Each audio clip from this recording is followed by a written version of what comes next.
Hello दोस्तों, नमस्कार। कैसे हैं आप सब? आई होप कि आप सब अच्छे होंगे, मस्त होंगे और खूब मन लगाकर पढ़ाई कर रहे होंगे। जैसा कि आप लोग देख रहे होंगे कि हमारा सेशन लगातार चल रहा है।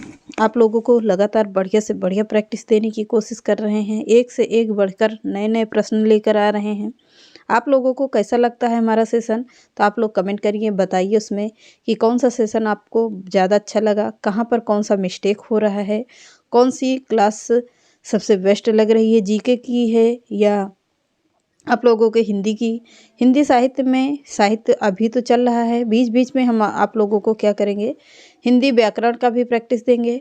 तो आप लोग बिल्कुल निश्चिंत रहिए, वो हमारा काम है आप लोगों को अच्छे से अच्छे प्रैक्टिस देना। तो आप लोगों का अगर कहीं भी कोई भी प्रश्न छूटे तब कहिएगा कि अगर हमारा प्रश्न यहाँ से छूट गया है, तो पूरा ए टू जेड हम पूरा प्रैक्टिस करवाएंगे आप लोगों को। जहाँ जहाँ से प्रश्न बनते हैं उसको भी पूरा करवा रहे हैं। तो चलिए आज के सेशन को चालू करते हैं। आप लोग नोट करते रहिएगा ज़रूर।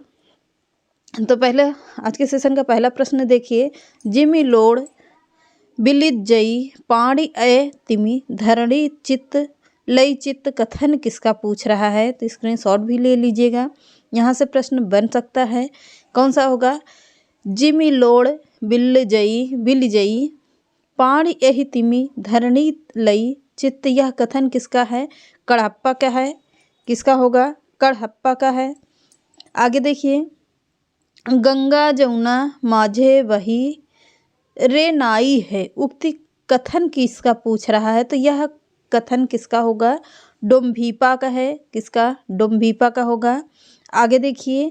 का आ तरुअर पंच बिड़ाल, उक्ति यह कथन किसका होगा? तो ये लुइपा का है। एकदम नए नए प्रश्न हैं। यहाँ से प्रश्न आप लोगों को जल्दी देखने को नहीं मिलते हैं। पूरे यूट्यूब पर छान कर देख लीजिएगा कि ऐसे प्रश्न आप लोगों को कहाँ मिले हैं।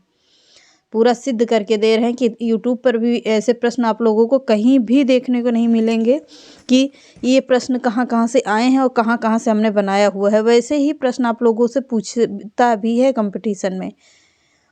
आगे देखिए। सिद्धों में सबसे पुराने माने जाते हैं। सिद्धों में सबसे पुराने कवि या रचनाकार कौन माने जाते हैं? सरहप्पा माने जाते हैं। आगे देखिए। अपभ्रंश नाम पहले पहल किसके शिलालेख में मिलता है? अपभ्रंश नाम पहले पहल किस शिलालेख में मिलता है? वल्लभी राजा धारसेन द्वितीय के शिलालेख में मिलता है क्या? अपभ्रंश नाम। क्या मिलता है? अपभ्रंश नाम मिलता है। आगे बढ़िए।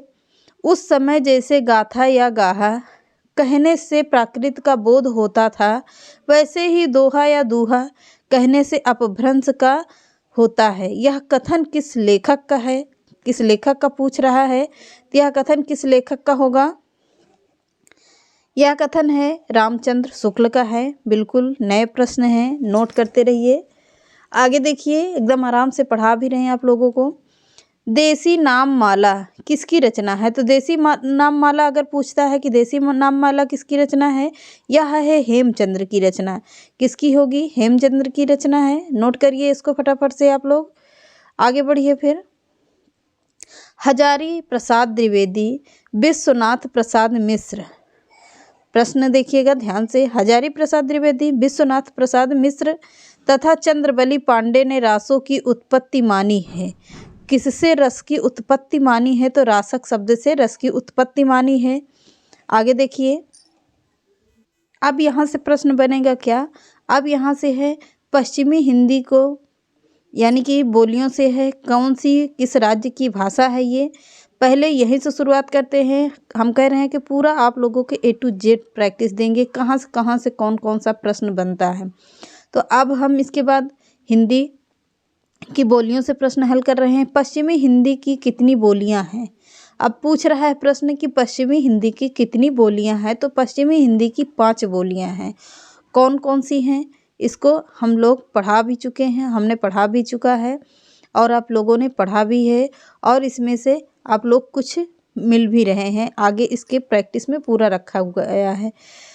अगला देखिए। पश्चिमी हिंदी की कौन कौन सी बोलियां हैं? तो कौन कौन सी होगी? आ गया प्रश्न में।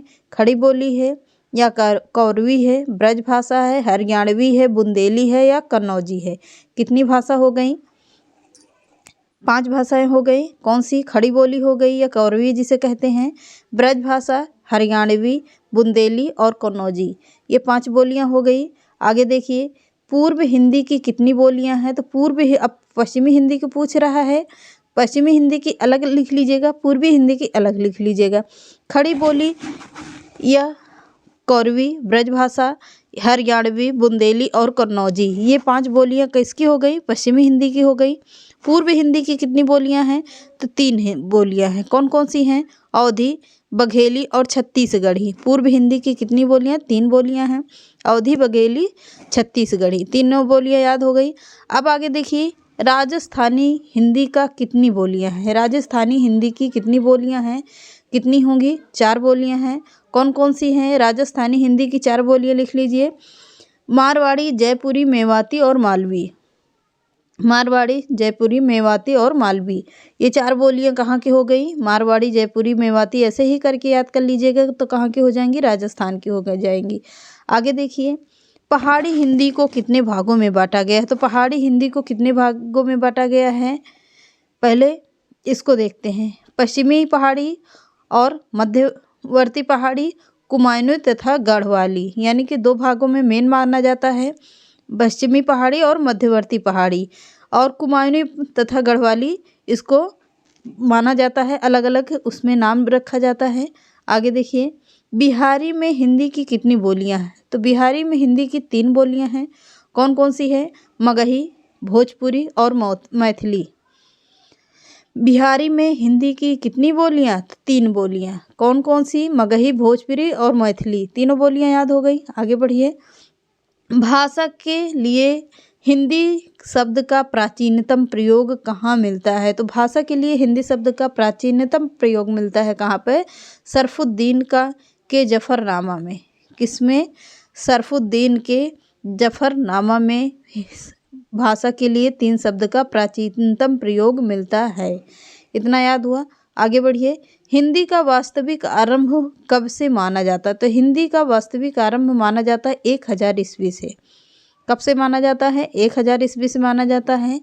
आगे देखिए, हिंदी क्षेत्र की बोलियों में सबसे ज़्यादा कौन सी बोली बोली जाती है? तो हिंदी क्षेत्र की बोलियों में सबसे ज़्यादा बोली जाने वाली बोली कौन सी होगी? भोजपुरी है। ज़्यादातर भोजपुरी ही लोग बोलते हैं।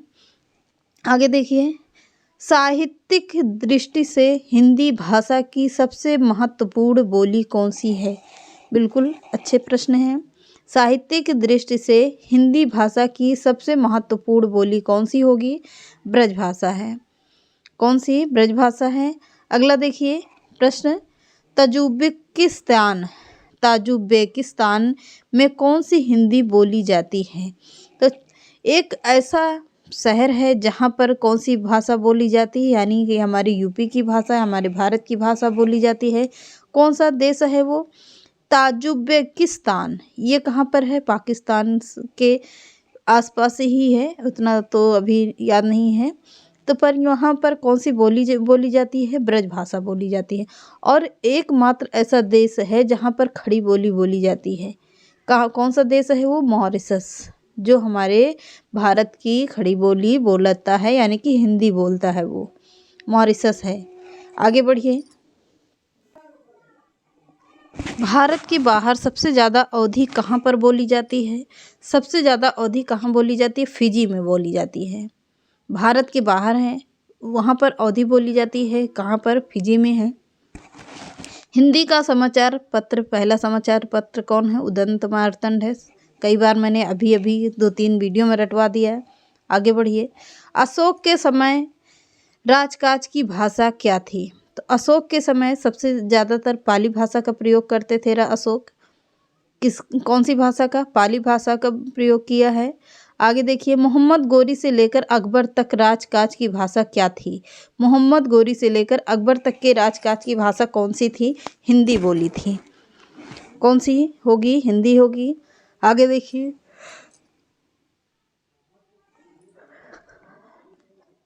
अकबर के शासनकाल में मंत्री टोडरमल के आदेश से किस भाषा को हिंदी की जगह पर राजभाषा बनाया गया था? तो अकबर के शासनकाल में मंत्री टोडरमल के आदेश से किस भाषा को हिंदी की जगह राजभाषा बनाया गया था? तो फारसी भाषा को। किस भाषा को? फारसी भाषा को। आगे देखिए, ईस्ट इंडिया कंपनी ने कब तक फारसी को राजभाषा बनाए रखा? तो ईस्ट इंडिया कंपनी ने कब कौन सी भाषा को? फारसी भाषा को कब तक बनाए रखा था? 1833 ईस्वी तक ईस्ट इंडिया कंपनी ने फारसी भाषा को राजभाषा बनाए रखा था। ये प्रश्न पूछा जा सकता है। आगे देखिए, संविधान सभा में हिंदी को राजभाषा बनाने का प्रस्ताव किसने प्रस्तुत किया था?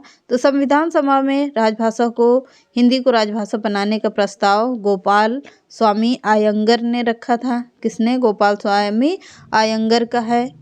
आगे देखिए, भारतीय संविधान में हिंदी को राजभाषा के रूप में कब मान्यता मिली थी? ये प्रश्न पूछा जा सकता है। कब मिली थी? 14 सितंबर 1949 को मिली थी। इसीलिए क्या है कि 14 सितंबर को हम लोग हिंदी दिवस के रूप में मनाते हैं। अगर पूछता है विश्व हिंदी दिवस तो 10 जनवरी को होगा, 10 दिसंबर को, 10 दिसंबर को है। आगे देखिए, संविधान के किस अनुच्छेद में हिंदी को संघ की भाषा और देवनागरी को लिपि कहा गया है? किसमें? सभी को पता होगा, 343 में। किसमें? 343 में है। आगे देखिए, राजभाषा आयोग के प्रथम अध्यक्ष कौन थे? तो राजभाषा आयोग के प्रथम अध्यक्ष कौन थे? बाल गंगाधर खरे थे। कौन? बाल गंगाधर खरे थे। आगे देखिए, संविधान के किस सूची में भाषा को सम्मिलित किया गया है? तो संविधान के किस सूची में भारत की भाषा को सम्मिलित किया गया है? किस सूची में होगा? 8वीं अनुसूची में है। आगे देखिए, जनसंख्या की दृष्टि से सर्वाधिक बोली जाने वाली भाषाओं में हिंदी का कौन सा स्थान है? तो जनसंख्या की दृष्टि से सर्वाधिक बोली जाने वाली भाषाओं में हिंदी का कौन सा स्थान होगा? तो तीसरा स्थान है। तीसरा स्थान है। आगे देखिए, भारतीय लिपियों में सर्वश्रेष्ठ लिपि किसे माना जाता है? तो भारतीय लिपियों में सर्वश्रेष्ठ लिपि माना जाता है ब्राह्मी लिपि को। कौन सी लिपि? ब्राह्मी लिपि को होगा। आगे देखिए, हिंदी के उद्भव का सही क्रम है? क्या है? हिंदी के उद्भव का कौन सा सही क्रम होगा? पहले प्राकृतिक आई थी, पाली आई थी, फिर प्राकृत, अपभ्रंश और अवहट। ये चारों याद कर लेना और लिख लेना, याद करके साथ साथ बार बार लिख लेना ताकि याद हो जाए। पाली, प्राकृत, अपभ्रंश और अवहट हिंदी का सही उद्भव क्रम होगा। अगला देखिए, हिंदी का संबंध किससे है? तो हिंदी का संबंध है सौरसेनी अपभ्रंश से। किससे होगा? हिंदी का सौरसेनी अपभ्रंश से है।